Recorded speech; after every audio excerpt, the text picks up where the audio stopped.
What's going on, everyone? Mitesh here, and MWC just ended this week, and while I sadly wasn't there, I have been following the news pretty closely, and I want to do a little roundup of what I thought were the most interesting announcements from there, so let's go ahead and get started.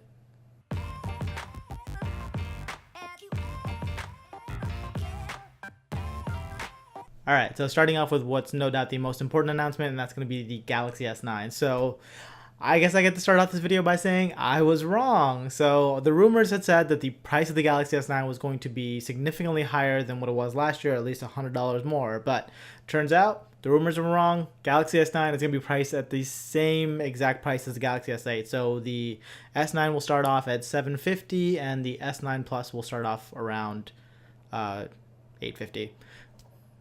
I think, yeah, $850. And this year, you may actually want to consider going with the S9 Plus because for that $100 extra, you're getting a lot more features. Unlike last year, where it was pretty much the same form between the S8 and S8 Plus, and you just had to pick a size. This year, you're getting more features with the S9 Plus. So, for example, starting off with the specs, so it's Snapdragon 845 on both of the phones, where things are different. So you have different amounts of RAM and storage. So on the S9 is 4 gigabytes of RAM and 64 gigabytes of storage, whereas the S9 Plus, you have 6 gigabytes of RAM and 128 gigabytes of storage. So you're definitely getting a much better price and performance with the S9 Plus. You also get dual cameras with the S9 Plus. I know that's important to some people that you get an extra telescopic lens.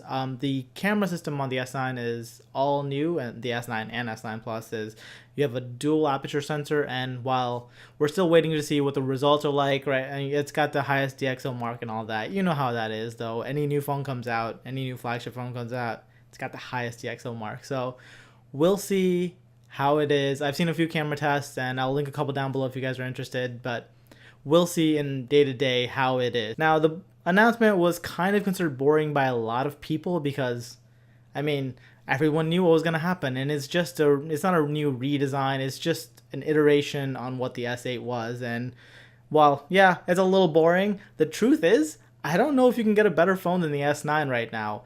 It's all around perfect. They took what was wrong with the S8, like the fingerprint reader was bad, the speakers were bad on it, and they fixed it. So the fingerprint reader is now below the camera, which is perfect, which is exactly where it should be. And now it has dual stereo speakers, so you're covered. Basically, you're getting everything you want out of a good phone. You, of course, has the best display, and the design of it is still much better than most phones, so I really don't know what else there is they could do to make it better. I mean, yeah, a new redesign would have been nice, but honestly, I'm really happy with this phone, the way it looks. Now, some other things that they did was adding Project Trouble support, so you should be able to get 2 years worth of updates and 3 years worth of security patches. We'll see how good they are about it. With Project Trouble, it should be easier to get updates quicker. We'll see if Samsung can do that this year or not. But yeah, it's got me excited. At least this phone was what we expected, but if you guys are looking for more first impressions of it, there's a lot of YouTubers that got hands on early, so I'll link a few down below that you guys should definitely check out if you guys are interested in this device.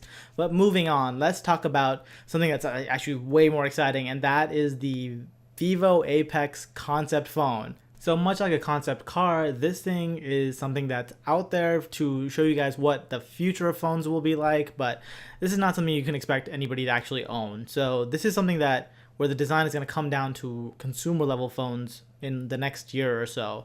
And this thing looks amazing. So this thing has basically no bezels. It's got a maybe very small bezel on the bottom, and surprisingly has no notch, something that Android manufacturers these days are adding notches to all of their phones, but they did something interesting where they put the front-facing camera inside the phone, and when you switch over to the front-facing camera, it comes out with using a motorized mechanism.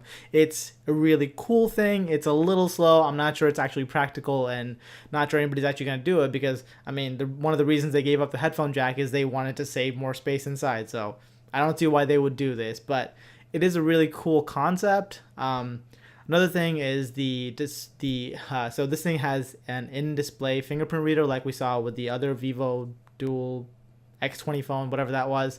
But so this thing has a in-display fingerprint reader, but it's about half the size of the screen. So you can put it anywhere in the middle of the screen and it will read your fingerprint reader, which is really cool because you don't have to worry about where it is, because in the X20 there's a very specific place that has to light up where you have to touch for it to recognize you. But in this thing, it's this giant area where you can just click anywhere and it'll recognize your fingerprint. And it works about the same as the old X21, so it's not the fastest, but it's good enough.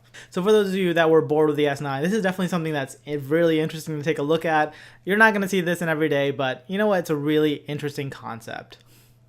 So next up, let's talk about Nokia. So Nokia was at the show and they had like 4 different phones and all of them running Android One or Android Go. So Android Go I'm going to talk about a little bit later, but they had 4 different phones. The first one was Nokia One, then that's the Android Go phone. So it's very low end. It's only $85, runs Android Oreo Go edition as they call it now. And it's a really interesting phone that I'm really interested to see how it functions when it comes out, because it's supposed to work pretty well. It's supposed to make cheap Android Go. What it's supposed to do is make cheap Android phones not terrible, and that's a pretty big feat. We'll see if it actually works. As for the other phones that were announced, so there's the Nokia 6 2018 version. So on this one, they have a better processor, same screen, same great value. So I think it's like $280 or something like that. So great value phone, and we'll see when it's coming out in the US. I think it's right now slated for like May timeframe. And there's also the Nokia 7 Plus, which is their first phone with an 18:9 aspect ratio for the screen. So that's at least interesting. It's really, what I've seen it described as is a Pixel for somebody who's budget conscious. So it's got all the cool features of like the Pixel, except for I think the processor is like a Snapdragon 660. But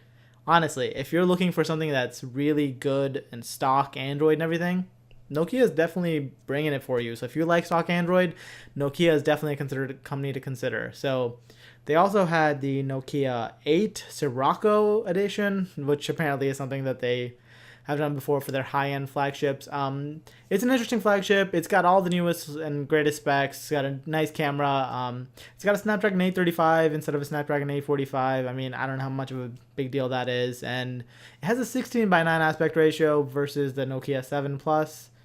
I don't know why they did that, but it's interesting at least. It's a really powerful phone from what I've seen. The other interesting thing that Nokia has done is the fact that all of their phones run Android One software. So what this means is that you're getting a stock Android experience, which not that many companies are offering, and they're guaranteeing you 2 years of updates and then 3 years of security patches. So that's pretty cool. I mean, no other company's offering this. So if you want stock Android, Motorola used to be the way to go, but ever since Lenovo bought them, it's really hard to get updates from Lenovo. So if you guys are interested in stock Android, you want quick, timely updates, Nokia is the company to look at right now. And they're really going with the budget phones. So if you guys are on a budget, definitely Nokia, I think, would be in my top ones. I'm going to try to get my hands on a couple of these phones and see if I can't test them out and give you guys full reviews of these. So we'll see how that goes.